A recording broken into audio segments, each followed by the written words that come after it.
রাখবো। আরেকটা পরিস্থিতি আছে, যে পরিস্থিতিতে আত্মীয়র সঙ্গে সম্পর্ক না রাখা যায় আছে বা তার থেকে দূরে থাকা যায় আছে। সেটা কখন? যদি এমন হয় যে আত্মীয়র সঙ্গে কোনো কারণে, রাগারাগির কারণে বা যে কোনো কারণে আত্মীয় আপনাকে বলে দিল যে না, তোমার চেহারা আমি দেখতে চাই না, তুমি আমার সামনে আসবে না, এবং বাস্তবেই এটা সাময়িক অভিমান, একটা হলো অভিমান, অভিমান হলে ওটার ভ্যালু নাই, আপনাকে যাইতে হবে।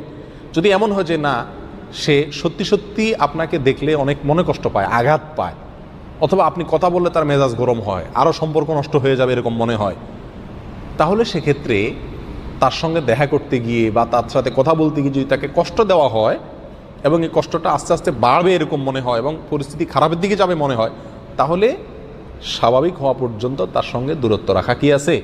জায়েজ আছে, সম্পর্ক না রাখা জায়েজ আছে।